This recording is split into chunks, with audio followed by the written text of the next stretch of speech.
My name Mohammad Talha Bilal. आज हम solve करेंगे एक्सरसाइज 1.1 का क्वेश्चन नंबर 3, जिसके अंदर हमें कहा गया है कि find the value of A B C and D. हमें दो मैट्रिक्स दिए गए हैं जो जिनमें वैल्यूज़ हैं ए प्लस सी, ए प्लस 2b, सी माइनस 1, 4d माइनस 6 और इक्वल के दूसरी तरफ हमारे पास मैट्रिक्स है 0, -7, 3 और 2d। इसके अंदर हमें कहा गया है कि ए बी सी और डी की वैल्यू को फाइंड करें। तो अब हम नेक्स्ट इसको सॉल्व करेंगे। हम इक्वेशन राइट कर लेंगे फर्स्ट वैल्यू की, वो हम लिखेंगे ए प्लस सी, जो कि हमारे पास इक्वल है 0 के, क्योंकि फर्स्ट वैल्यू हमारे पास फर्स्ट के इक्वल है, सेकंड वैल्यू सेकंड के इक्वल है। इसको हम इक्वेशन 1 का नेम दे देंगे। सेकंड वैल्यू हम राइट करेंगे ए प्लस 2b, जो कि हमारे पास इक्वल होगा -7 के। हम -7 राइट कर लेंगे और इसको हम इक्वेशन 2 का नेम दे देंगे। इसी तरह हम थर्ड वैल्यू को c-1 को 3 के इक्वल रखेंगे। c-1 इज़ इक्वल टू 3 हमारे पास आ जाएगा, जो कि इक्वेशन 3 का नेम आएगा। ऐसे ही जो हमारे पास फोर्थ वैल्यू है 4d-6, इसको हम 2d के इक्वल रख लेंगे। तो हम राइट करेंगे 4d-6 हमारे पास इक्वल आएगा 2d के। इसको हम इक्वेशन 4 का नेम देंगे। अगर हम इक्वेशन 1 की तरफ देखें तो हमारे पास दो वैल्यू है ए और सी। अगर हम ए की वैल्यू को फाइंड करना चाहें तो हमारे पास सी की वैल्यू होनी चाहिए। इसी तरह इक्वेशन 2 के अंदर अगर हम बी की वैल्यू को फाइंड करना चाहें तो हमारे पास पहले ए की वैल्यू मौजूद होनी चाहिए। इसी तरह अगर इक्वेशन 3 हम देखें तो उसके अंदर सिर्फ सी की वैल्यू दी गई है, तो हम इजीली सी की वैल्यू को फाइंड कर सकते हैं। तो हम राइट करेंगे फ्रॉम इक्वेशन 3, हम लिखेंगे c-1 इज इक्वल टू 3 के। तो -1 को हम इक्वल के दूसरी तरफ ले जाएंगे, तो इक्वल के इस तरफ आके हमारे पास +1 हो जाएगा और हमारे पास c की वैल्यू आ जाएगी 4। ये हमने c की वैल्यू को फाइंड कर लिया है। अगर हम इक्वेशन 4 की तरफ देखें, उसके अंदर हमारे पास बताया गया 4d-6 is equal to 2d। तो d a की वैल्यू इसके अंदर है, तो हम इजीली d की वैल्यू को सेपरेट करके सोल्व कर सकते हैं। अब हम राइट करेंगे फ्रॉम इक्वेशन 4, हम d की वैल्यू को लिखेंगे इक्वेशन 4 के अंदर 4d-6 is equal to 2d। हम 2d को इक्वल के इस तरफ ले आएंगे, 4d को एज इट इज़ लिखेंगे, तो हमारे पास 2d इक्वल के इस तरफ आके -2d हो जाएगा और माइनस का 6 इक्वल के दूसरी तरफ जाके हमारे पास +6 हो जाएगा। इसी तरह आगे हम इसको नेक्स्ट सोल्व करेंगे। 4 में से 2 माइनस करेंगे तो हमारे पास रह जाएगा 2d, जो कि हमारे पास 6 के इक्वल आएगा।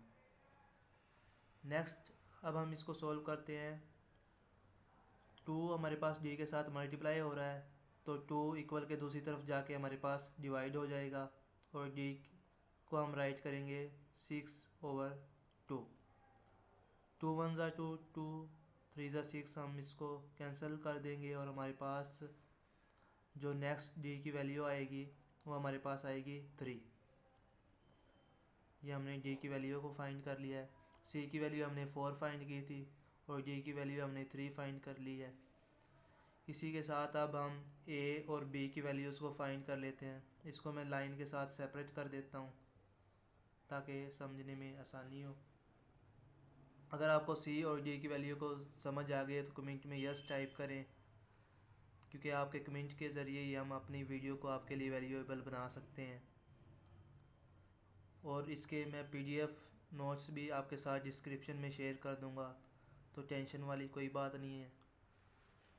अगर हम इक्वेशन 1 को देखें a plus C is equal to 0, हमने c की वैल्यू फाइंड की हुई है 4, तो हम अगर c की वैल्यू इधर से पुट कर दें तो हमारे पास a की वैल्यू आ सकती है।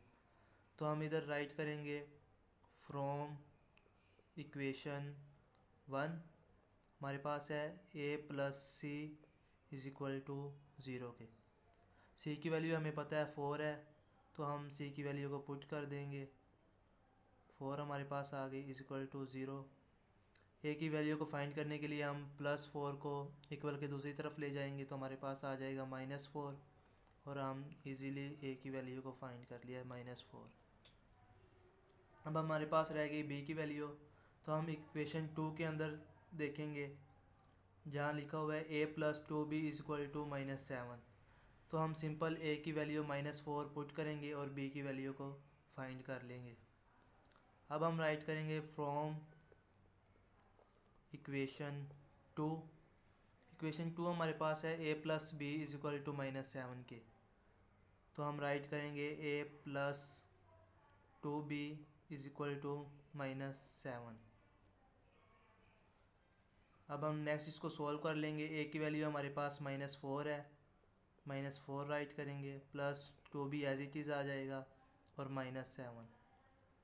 अब हम 2b को राइट करेंगे और -4 हमारे पास इक्वल के दूसरी तरफ जाके +4 हो जाएगा, तो हमारे पास -7 प्लस 4 आ गया।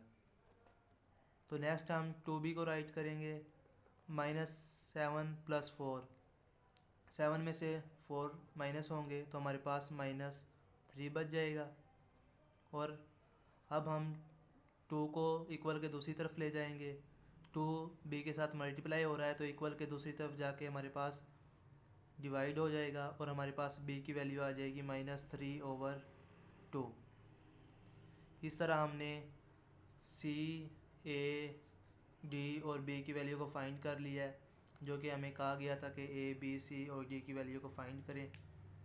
अगर क्वेश्चन समझ आया है तो कमेंट में यस टाइप करें, वीडियो को लाइक करें और चैनल को सब्सक्राइब करें और बेल आइकन को प्रेस करना ना भूलिएगा, ताकि मोर अपडेट्स आप तक इजीली पहुंच सके।